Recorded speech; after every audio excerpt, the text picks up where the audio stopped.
covered it up again. The accusation struck harder than the slap that followed. Chairwoman Evelyn Hart stood at the center of the Academy's emergency board meeting, her trembling hand still raised after striking my face. Every director around the polished walnut table looked away, pretending they hadn't seen it. On the giant screen behind her, a security video looped again and again. A frightened girl curled against a hallway locker. 6 students laughing. 1 teacher walking past. Then the recording ended.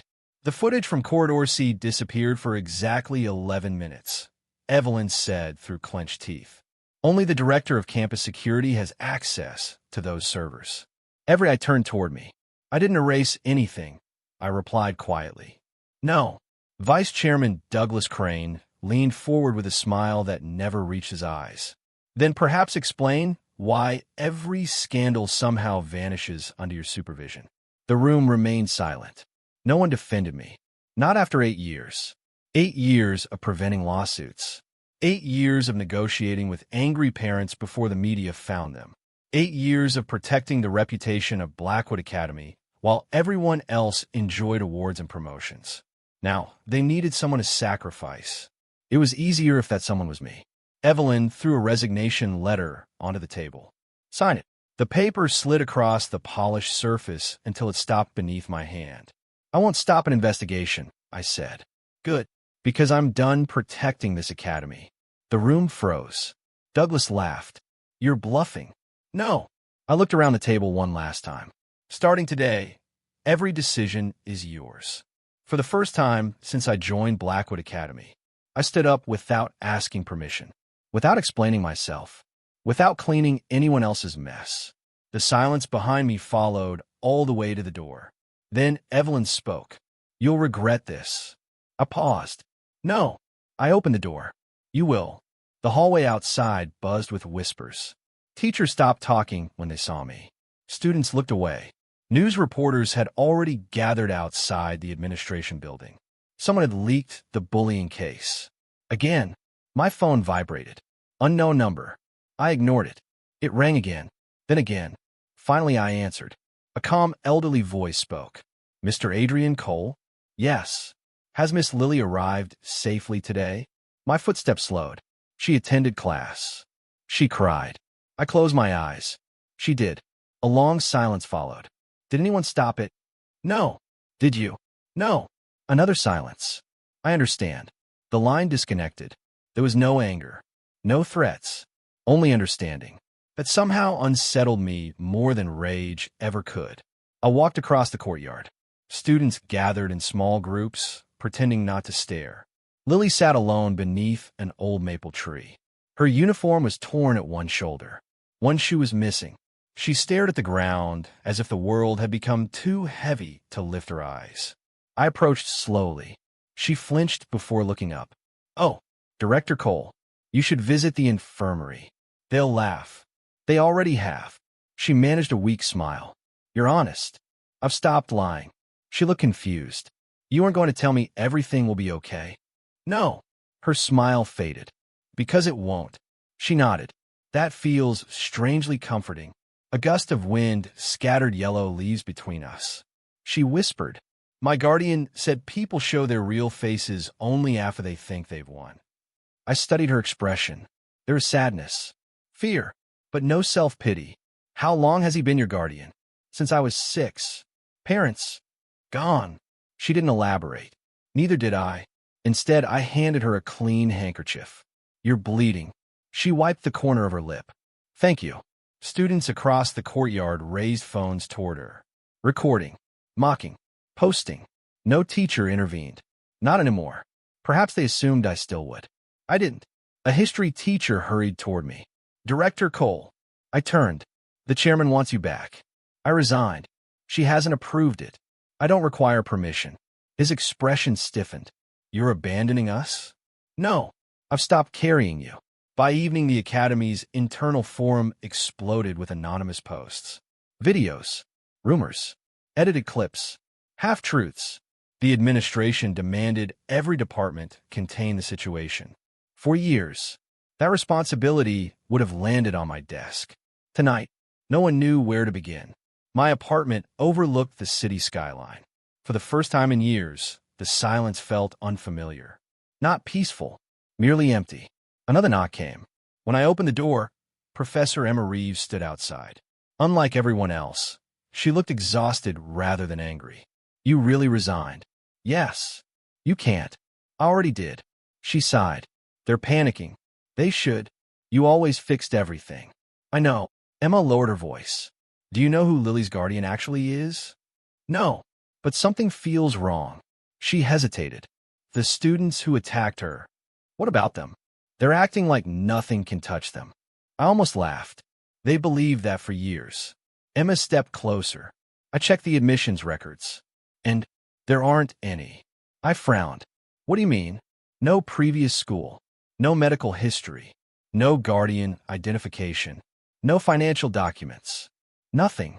She shouldn't even exist in the system. The silence between us grew heavy. Before either of us could speak again, both our phones vibrated at exactly the same moment. Breaking news. The father of one bullying suspect had been found unconscious outside his corporate headquarters. No explanation. No witnesses. Only one sentence beneath the article. Authorities refused to comment. Emma looked at me. This can't be related. I didn't answer. Because I remember the voice on the phone. Calm. Polite. Understanding. Understanding people were often the most dangerous. The next morning, Blackwood Academy looked unchanged. Students laughed. Luxury cars lined the entrance. Teachers hurried toward morning assemblies. Only the security office felt different. No one sat behind my old desk. 3 junior officers argued over stacks of incident reports. Who approves disciplinary action now? I thought Director Cole did. He resigned. So who makes the decision? No one answered. For years, they had relied on me without realizing it. Not because I enjoyed authority, because someone had to choose the least destructive option. Without that invisible work, chaos arrived quietly. I collected the last box of belongings from my office. A framed photograph. Several notebooks. A chipped coffee mug Emma once joked should belong in a museum. Nothing else. 8 years fit inside one cardboard box. As I reached the hallway, Evelyn intercepted me. You're really leaving? Yes. You're abandoning innocent students. I looked at her steadily. Did you say that yesterday, when Lily begged for help? Her lips tightened. This isn't about one girl. No, it never was. She folded her arms. You've become emotional. No, I've become honest. You think with the villains? I think everyone here became comfortable. With what? With believing someone else would always clean the blood before visitors arrived. Her face paled. You're exaggerating. A loud crash echoed from the eastern courtyard. Students screamed. We rushed outside. 2 luxury vehicles had collided head-on near the main gate. One belonged to council member Victor Hale, the other to industrialist Marcus Whitmore, both fathers of students involved in Lily's bullying. They climbed from their damaged cars, shouting accusations. You hit me. You crossed the lane. You bribed security. Reporters instantly surrounded them. Microphones appeared. Cameras rolled. The argument became national news within minutes. Neither man noticed the black sedan parked quietly across the street. Its windows were completely dark. Engine running. Waiting. I noticed. Something about its stillness unsettled me. It never moved. Not even after the crowd dispersed. Emma appeared beside me. You saw it too? Yes. Government? No. Private security? I shook my head. They're watching. For what? I don't know. The sedan remained until Lily left school. Only then did it drive away. Slowly. Never speeding. Never attracting attention. That afternoon, Douglas Crane called an emergency press conference. Standing before dozens of cameras, he declared, Blackwood Academy has zero tolerance for bullying. The previous security director failed to uphold our standards. I switched off the television halfway through. Convenient. Everything had become my fault. Again, an hour later, Emma arrived carrying a folder. I wasn't sure whether to bring this. She placed it on my table. Inside were printed maintenance logs, server access records, security backups. Someone had altered timestamps. Not recently. For months. Who gave you these? A technician. Why? He said he trusted you more than the board. I turned another page, then another. Every deleted file, every missing video, every altered report. None of them carried my authorization. Instead, one administrator account appeared repeatedly. Douglas Crane. Emma whispered, "You weren't covering scandals." "No, someone was using my authority to erase evidence." She nodded slowly. "And now they need you gone before anyone notices." The room became very quiet, not because of fear, because everything suddenly made sense. The missing 11 minutes, the accusations, the forced resignation. I had never been to S.H.I.E.L.D. I had been a name written on a shield. The real hand holding it belonged to someone else. My phone vibrated once. Unknown number. Again. I answered. "You've discovered the truth." The same calm, elderly voice. "Who are you?" "A servant." "To whom?" "Our master wishes to thank you." "For what?" "For finally stepping aside." I felt every muscle tense. "What does that mean?" "You protected the academy." "Yes. Our master only protects family." The line remained silent for several seconds. Then the old man continued. "You believed consequences required anger." "They don't. Sometimes." His voice became almost gentle. "People simply stop being protected." The call ended. Emma stared at me. "What happened?" I looked toward the academy through the apartment window. For years, I had stood between that institution and every disaster it created. I had negotiated, concealed, prevented, forgiven. Today, for the very first time, someone far more powerful had decided to do exactly what I had done. Nothing. And somehow that frightened me far more than any threat ever could. Outside, dozens of black vehicles rolled silently toward Blackwood Academy. None displayed license plates. None carried company logos. Each stopped without making a sound. Then every passenger stepped out at once. Not a single one entered the school. They simply stood, watching, waiting, as though the entire academy had just become the subject of a judgment no one inside even realized had already begun. The line of black vehicles remained outside Blackwood Academy through the night. By sunrise, they were gone. No vandalism, no threats, no broken windows. Nothing had happened. Yet the academy woke to a different kind of fear. Rumors spread faster than morning announcements. They're mercenaries. They're federal agents. They belong to some billionaire. No, they're waiting for someone. Students whispered as if speaking too loudly would summon them back. I watched the news from my apartment. Douglas Crane stood before reporters again, forcing a practiced smile. Blackwood Academy remains completely safe. We will not be intimidated by baseless rumors. He looked confident. His trembling hands betrayed him. My phone rang. "Emma, they're searching your office." I expected that. They've seized every file. They won't find what they're looking for. A pause. "You sound calm." "I am." "How?" "Because I finally understand something." "What?" "They never wanted evidence. They wanted control." By noon, I received an unexpected visitor. The elderly man whose voice I had heard twice stood outside my apartment. He wore a charcoal suit without a single wrinkle. Silver hair, straight posture, kind eyes that somehow made him impossible to read. I apologized for arriving unannounced. "You already know where I live." "I do. You also know my number." "Yes." I stepped aside. "Come in." He entered without looking around. Not because he lacked curiosity, because he had probably already seen everything worth seeing. "My name is Walter." "Only Walter?" "That is sufficient." He declined tea, declined coffee, even declined a seat until I sat first. Old-fashioned manners, military precision. "You serve Lily's guardian." "I have for 37 years." "What does he want?" Walter looked directly into my eyes. "Nothing from you." "Then why are you here?" "To answer one question." "I haven't asked one." "You have."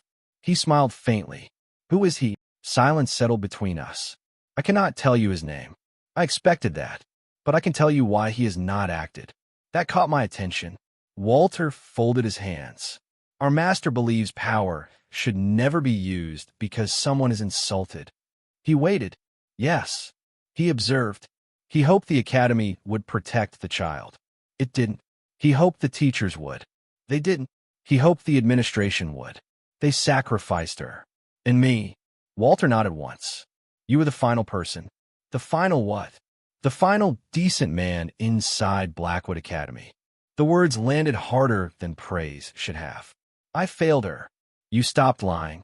I stopped protecting people who didn't deserve it. Exactly. Walter stood. Our master respects that. Is he coming? When necessary.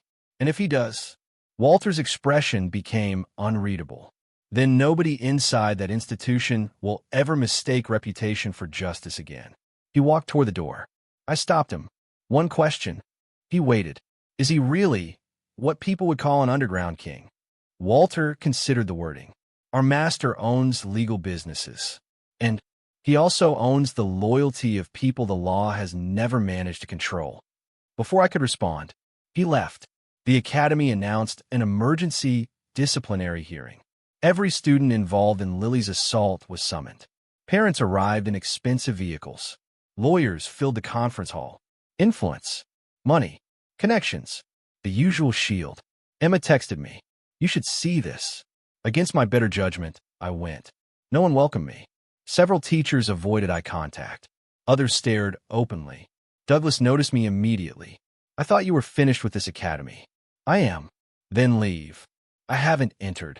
I remained outside the glass wall, overlooking the hearing room. Inside, Lily sat alone.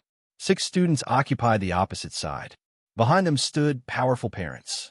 Expensive suits. Confident smiles. One mother even checked stock prices while waiting, as if this were an inconvenience instead of justice. Chairwoman Evelyn cleared her throat. Miss Lily, do you have evidence that these students intentionally bullied you? Lily quietly shook her head. The cameras were malfunctioning. Douglas interrupted. We have already confirmed that. Another lie. The room accepted it. One student smirked. Another leaned back comfortably. One of the boys laughed loudly enough for Lily to hear. See? Told you nothing would happen. Lily lowered her head. Not crying. Simply exhausted. I gripped the railing. Emma stood beside me. You could expose Douglas now. I could. But it wouldn't save her. She understood. This hearing had never been about truth. Only appearances. Then something unusual happened. The lights flickered. Once. Twice. The large projector behind the board activated by itself. Douglas frowned. We didn't schedule. A video appeared. Corridor C. Unedited. Full recording. 11 missing minutes. Every second. Every insult. Every shove. Every laugh. Every teacher who deliberately walked away. The room froze. No one breathed. One parent stood, so suddenly his chair fell backward. Turn it off. No one moved. The footage continued. One student could clearly be heard saying, Nobody will help you. Then another voice answered, Even if someone does, my father owns this school. The recording ended. Silence became unbearable. Douglas shouted toward the technicians. Who hacked the system? No one answered, because every monitor in the building displayed the same message. Truth requires no permission. Panic spread through Blackwood Academy like fire racing across dry grass. Parents abandoned their seats. Teachers rushed into hallways. Students crowded around every screen. No one talked about grades anymore. Only the video. Only Lily. Only the truth. Douglas barked orders into his phone. Disconnect every server. It isn't responding. Shut off the electricity. The backup generators activated automatically. His voice cracked. For the first time since I had known him, he looked genuinely afraid. Emma looked at me. You didn't do this. No. Then who did? I remembered Walter's calm voice. Our master waited. This wasn't revenge. This was evidence arriving after everyone else had failed. Within an hour, reporters flooded the campus. Parents who had defended their children minutes earlier suddenly refused interviews. The 6 students who had mocked Lily no longer looked untouchable. One girl cried hysterically. A boy shouted that the video was edited. Unfortunately for him, the original timestamps, server signatures, and security metadata appeared online moments later. Someone had prepared everything. Carefully, patiently, legally. No anonymous accusations. No fabricated clips. Only undeniable facts. Emma whispered. This took months. Yes, they knew this day would come. I think they hoped it wouldn't. Evelyn found me, standing beneath the old maple tree. The same place where Lily had sat alone. You knew. She sounded less angry than broken. I suspected. You should have warned us. I did. When? Every report you ignored. She looked away. I thought you were protecting our reputation. I was protecting children. Her shoulders sagged. I don't know how we became this. You chose comfort over responsibility. She swallowed hard. Can this still be fixed? I looked across the courtyard. Police vehicles had arrived. Education officials stepped through the gates. Investigators photographed classrooms. Teachers were being questioned separately. No, not because someone attacked you. Because the truth arrived before you were ready to face it. As evening approached, Lily quietly packed her school bag. No one laughed anymore. Students avoided her eyes. Some from guilt, others from fear. She walked toward the front gate alone, then stopped. A black sedan waited there, the same one I had noticed before. Walter stepped out, opened the rear door. Lily smiled for the first time since I had met her. She entered the car. Before closing the door, Walter looked toward me. He gave a slight nod. Not gratitude, recognition. As the sedan pulled away, another vehicle arrived. A delivery truck. Workers unloaded dozens of sealed archive boxes addressed to the academy. Douglas tore one open. Inside were copies of internal emails, financial transfers, disciplinary records, witness statements, years of concealed misconduct. Every document authenticated, every page numbered, every signature real. Emma stared in disbelief. This isn't one scandal. No, it's the Academy's entire history. Douglas looked around wildly. Who sent these? No answer came. Only a single envelope rested on top of the final box. Evelyn opened it with shaking hands. Inside was one sentence. When decent people are forced to leave, the guilty lose the privilege of silence. No signature, no threats, no demands, only consequences. As investigators carried the first boxes inside, I turned away from the academy. For the first time in 8 years, I did not walk back to solve its crisis. Behind me, sirens echoed through the campus. Ahead of me, my phone vibrated. A message from an unknown number. Our master would like to meet you. Tomorrow. Alone. The address in the message led me away from the city. Not toward an office tower. Not toward an abandoned warehouse. Instead, the navigation ended at the gates of an old botanical estate overlooking a quiet lake. The property looked almost forgotten. Ancient stone walls. Towering cedar trees. A narrow gravel road disappearing into mist. There were no guards visible. That alone made me more cautious. People with ordinary power displayed it. People with extraordinary power rarely needed to. The iron gates opened before I touched the intercom. Someone had already seen me. Walter waited halfway down the path, as composed as ever. Good morning, Mr. Cole. You expected me. Our master believed you would come. He seems to believe many things. Walter smiled. He prefers certainty over hope. He guided me through a glass conservatory filled with rare orchids and bonsai trees. The silence wasn't uncomfortable. It felt disciplined. No unnecessary conversations. No hurried footsteps. Every employee we passed greeted Walter with quiet respect. None looked armed. Yet every one of them noticed every movement around them. Professionals. Finally, Walter stopped before a wooden door. Our master is inside. He opened it. An elderly man stood beside a large window overlooking the lake. Gray hair, simple dark sweater, reading glasses resting low on his nose. A kettle whistled softly on a small stove. If I had passed him on the street, I would have assumed he was a retired professor. He turned. His eyes were calm, not cold, simply impossible to intimidate. You must be Adrian. I am. I'm Victor Leong. He extended his hand. No rings. No expensive watch. No display of wealth. I shook it. His grip was steady. Tea. I'll take some. He poured 2 cups himself. No servant entered. No ceremony followed. For several minutes, we simply drank in silence. Finally, he spoke. You expected someone more frightening. I expected someone louder. He chuckled. Noise is useful only for those who need attention. I studied him carefully. So you're Lily's guardian. I am. She speaks highly of you. She deserves better than praise. His expression softened for the first time. She deserves peace. I nodded. So why meet me? Victor placed his cup down. Because you made a decision most people never do. I resigned. You stopped protecting corruption. I stopped lying. Exactly. He leaned back. That choice cost you your career. It may. It also saved your conscience. The words lingered. I still failed her. Victor looked out across the lake. When Lily first came to me, she refused to cry. Why? She believed tears rewarded those who hurt her. My chest tightened. I couldn't change that. No, you couldn't. He looked back at me. But you became the first adult who admitted the truth. Truth doesn't undo pain. No, but lies deepen it. Walter quietly entered carrying a folder. He placed it before Victor. No words exchanged. Victor opened it. Inside were photographs, financial reports, property records. Each page revealed another hidden connection. Douglas Crane, Victor Hale, Marcus Whitmore, 3 board members, 2 construction companies, 1 charitable foundation. Money had moved between them for years. Scholarship funds, maintenance budgets, security upgrades. Millions had disappeared. The bullying case was never isolated, Victor said. It exposed everything. I turned another page. Several students had been transferred out after previous incidents.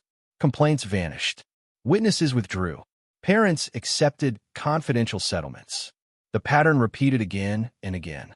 How long have you known? Victor answered honestly. 3 years. You waited 3 years. I investigated. You could have exposed them. I could have. Why didn't you? His eyes remained steady. Because accusation without proof creates martyrs. I couldn't argue. He was right. I needed them to believe they were untouchable.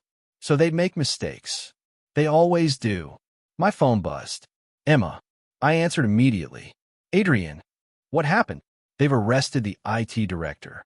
For deleting evidence? Yes. But she hesitated. He confessed he wasn't acting alone. I looked toward Victor. He quietly sipped his tea. Who did he name? Douglas. And the board treasurer. Anyone else? Emma lowered her voice. He said someone above them gave the orders. Who? He doesn't know. The call ended. I stared at the folder again. Something still didn't fit. Douglas had stolen money, hidden evidence, manipulated investigations. But he lacked patience. Everything Victor had shown me suggested a much more careful architect. Someone invisible. Someone who had never appeared in a single document. Victor noticed my expression. You're asking the correct question. I think Douglas answers to someone. Victor nodded once.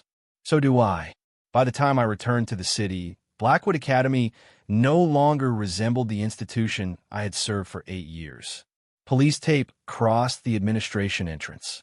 Television crews crowded the sidewalks. Parents argued with officers. Students carried boxes from dormitories. Government investigators entered in groups. No one smiled. Emma met me outside the faculty building. You disappeared. I had business. She searched my face. You met him. I did. And he isn't what people imagine. She almost laughed. That usually means he's worse. No, it means he's quieter. We walked through the deserted courtyard. The maple tree, where Lily had once sat alone, now stood surrounded by reporters taking photographs. One image, one place, a symbol. Emma shook her head. They ignored her when she was here, and now they compete to tell her story. People love victims once the danger has passed. Her bitterness surprised me. You've changed. So have you. She didn't deny it. Inside the records office, investigators sorted through mountains of documents. One officer recognized me. Director Cole? Former director. He nodded respectfully. We may need your help identifying signatures. I'll cooperate. For the next 2 hours, I reviewed files I had never seen before. Contracts bearing forged approvals.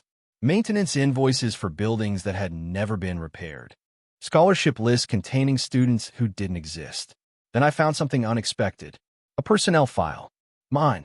Except, it wasn't complete. Several pages had been removed years ago. What should have been here? The investigator asked. My original employment agreement. And my authority limits. He frowned. Why would someone remove those? Because they prove I never had permission to delete surveillance records.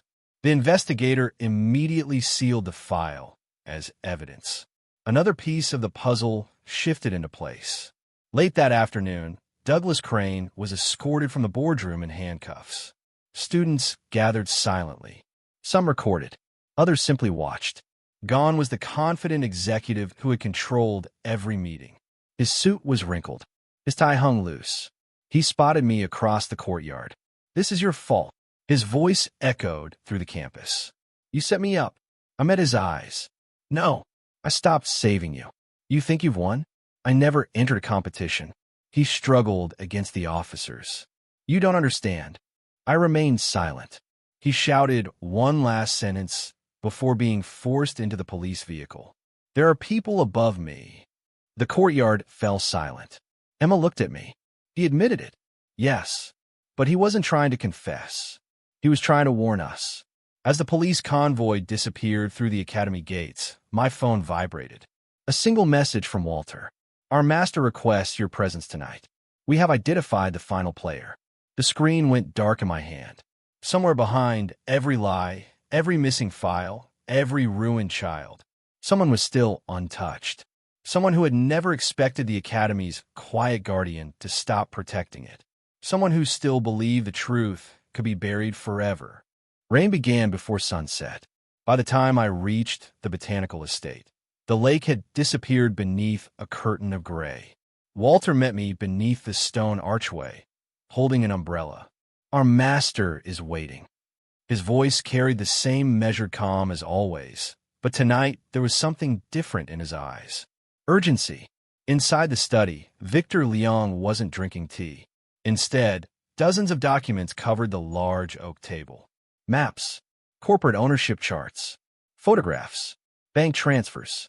For the first time since I'd met him, his expression was stern. "You were right," he said before I could sit. Douglas answered to someone. Victor slid a photograph toward me. The man smiling back from it wore an immaculate suit and a politician's practiced confidence. I recognized him immediately. Richard Ashcroft, chairman of the National Education Trust, a philanthropist, television personality, donor to children's charities, the man who publicly praised Blackwood Academy every year. "He's behind this?" Victor nodded. "He owns nothing directly, but controls everything indirectly." I studied the ownership chart. Every suspicious foundation eventually connected to one investment company. That company connected to another, and another, until the final shareholder appeared. Ashcroft Holdings. Everything flowed upward. Every missing scholarship, every construction contract, every erased investigation, every payoff. Not to Douglas, to Richard Ashcroft. He used the academy. He used dozens of academies, Victor corrected quietly. My stomach tightened. This wasn't local corruption. No, it was an industry. Walter placed another folder before me. Inside were photographs from different cities, different schools, different victims. The same pattern. Bullied students, disappearing evidence, administrators receiving promotions instead of punishment. This has happened before. For years. Victor's voice remained steady. A system survives because ordinary people convince themselves each case is isolated. Silence filled the room. Then Victor looked directly at me. "Tomorrow, Ashcroft will hold a national press conference to deny everything, to announce a nationwide anti-bullying initiative." The irony was almost unbearable. He plans to become the hero.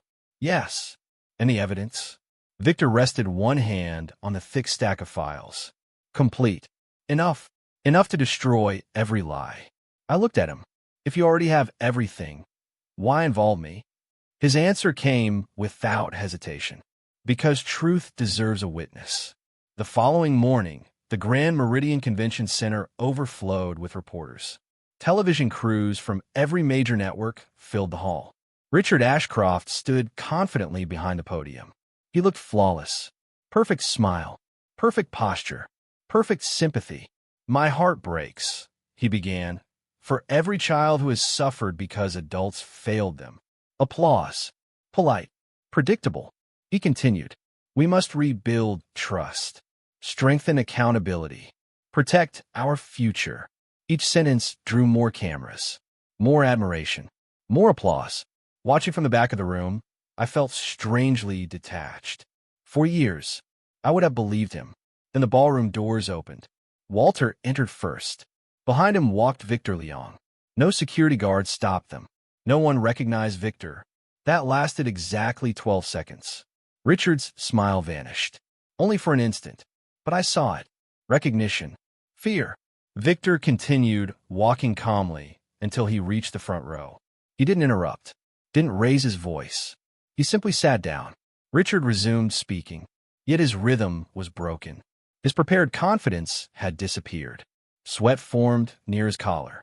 He kept glancing toward Victor. Then the giant presentation screens flickered. Once, twice. The prepared slideshow disappeared. In its place appeared a scanned financial ledger. Richard stopped speaking. The audience murmured. What is this? Another document replaced the first. Then another. Wire transfers. Shell companies. Confidential emails. Each one authenticated. Each bearing digital verification. The hall erupted. No! Richard shouted toward the technicians. Turn those off. They stared helplessly. We can't. Another image appeared. A signed authorization.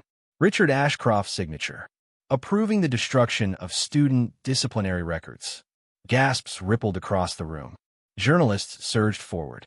Microphones filled the space beneath the stage. Richard pointed wildly. This is fabricated. Victor finally stood. His voice remained calm. No. He held up a small flash drive. These are the originals. The ballroom descended into chaos. Reporters shouted over one another. Camera flashes exploded like lightning. Richard Ashcroft's public relations team rushed toward the stage, but federal investigators entered through the side doors before they could reach him. Mr. Ashcroft, the lead investigator, announced, "Please step away from the podium." Richard forced a smile. This is political theater. No. The investigator held up a warrant. This is a criminal investigation. The room fell silent. Richard looked toward Victor. You. There was no anger in Victor's expression. Only disappointment. You built your reputation using children. Richard's voice hardened. You have no idea how this world works. I know exactly how it works. You're nothing more than a businessman hiding behind morality.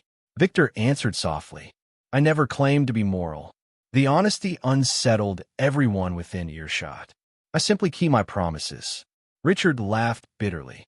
You think you've won? Victor didn't respond. Instead, he nodded toward the investigators. A forensic accountant opened another archive case. Inside were original contracts, bank certifications, audio recordings. Everything.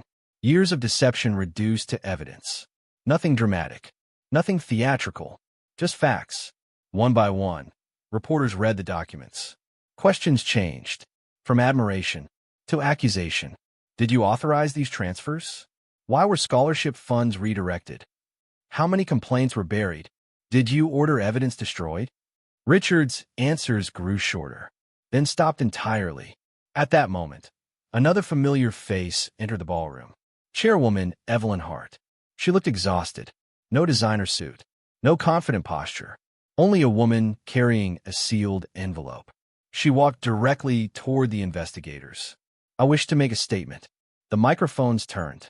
My silence harmed children. Her voice shook. I cannot undo that. She handed over the envelope. These are personal journals. What are they? My meeting notes. She swallowed.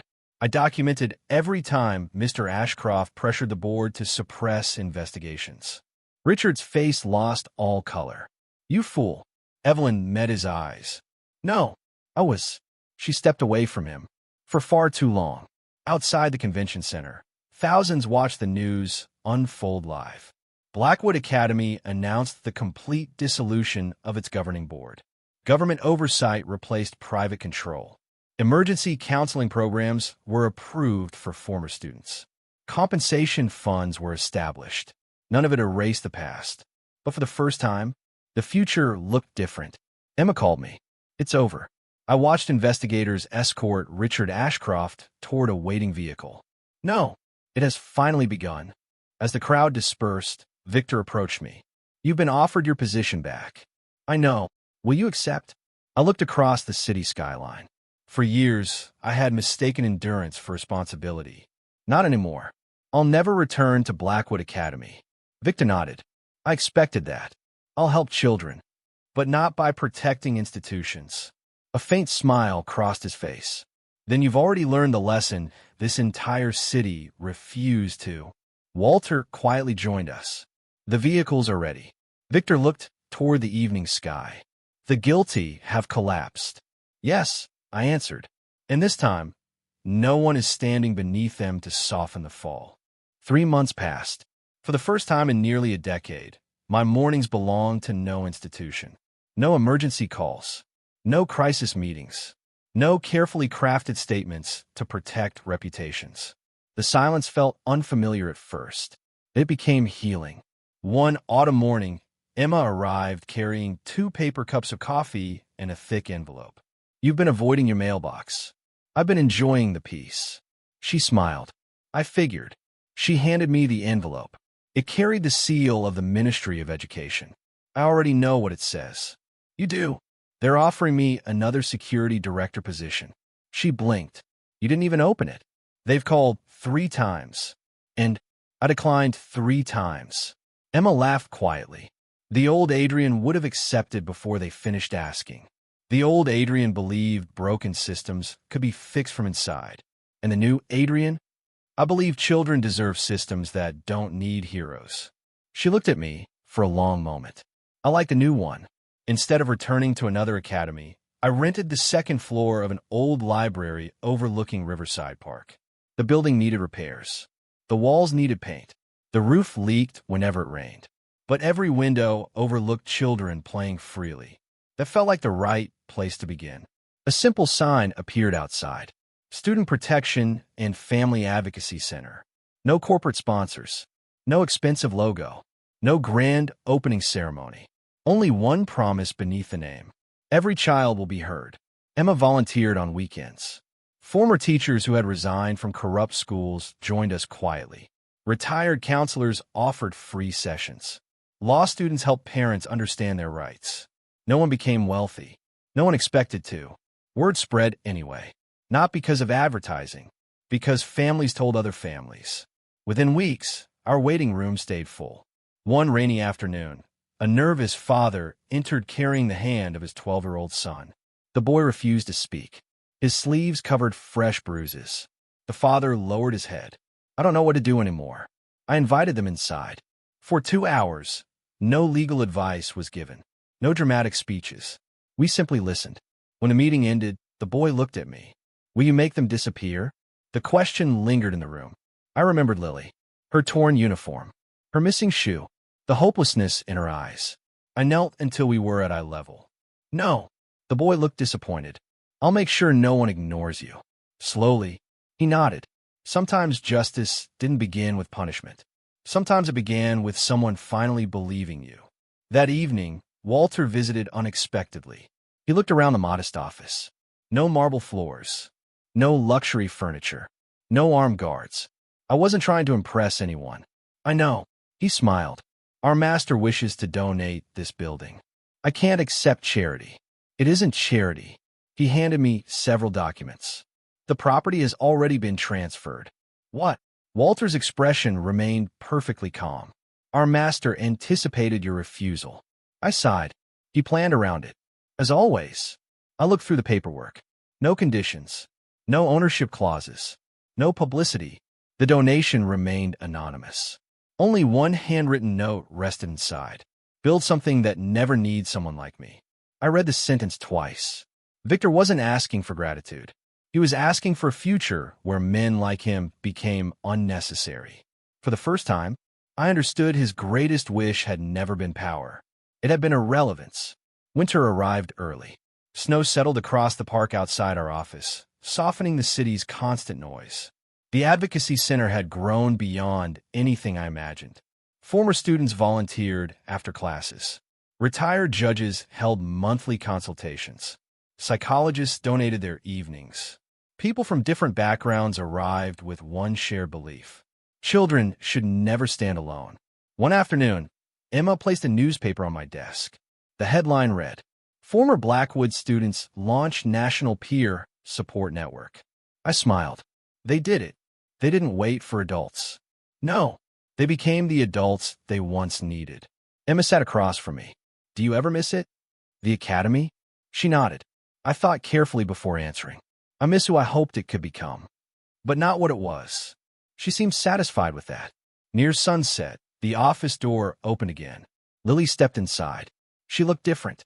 Not because expensive clothes had replaced her old uniform. Because she walked without fear. She carried herself like someone who no longer expected every room to become hostile. "It's been a while," I said. She smiled. "My guardian said you'd still be working. He knows me too well." She looked around the office. "So this is what you chose." "It is. I like it." She placed a small notebook on my desk. "I've started writing." "What kind of writing?" "Stories. For children. For people who think no one sees them." I opened the notebook. The first sentence read, "The strongest person I ever met wasn't the one who fought back. He was the one who finally stopped protecting the wrong people." I looked up. "You shouldn't make me sound heroic." "I didn't." She smiled gently. "I made you honest." For a moment, neither of us spoke. The silence no longer felt heavy. It felt earned. That night, I stood outside the office watching snow fall beneath the streetlights. Walter approached without making a sound. "Our master is leaving the country. For business. For peace. He asked me to tell you something." I waited. Walter's expression softened. He said, "Lily no longer needs protection." I looked through the office window. Lily and Emma were laughing over cups of hot chocolate while organizing donated books. "No," I answered quietly. "She doesn't." Walter nodded. "Then our work here is finished." He turned to leave. "Will I see him again?" Walter paused. "If fate requires it." Then he disappeared into the snowy evening. I remained standing beneath the falling snow, not thinking about revenge, not thinking about Blackwood Academy, only about the children inside the warm office behind me. For the first time in many years, protecting them no longer meant protecting a broken institution. It simply meant standing beside them. And that was enough. Spring arrived with quiet certainty. Cherry blossoms lined the streets leading to the Student Protection and Family Advocacy Center. Children ran through the park outside. Parents chatted on benches. Laughter drifted through open windows. Life had moved forward. So had I. The scars remained. They simply no longer controlled the direction of my life. One Monday morning, Emma walked into my office carrying a thin folder. "You have one final appointment." I looked at the schedule. There wasn't anyone booked. "There is now." She placed a folder on my desk.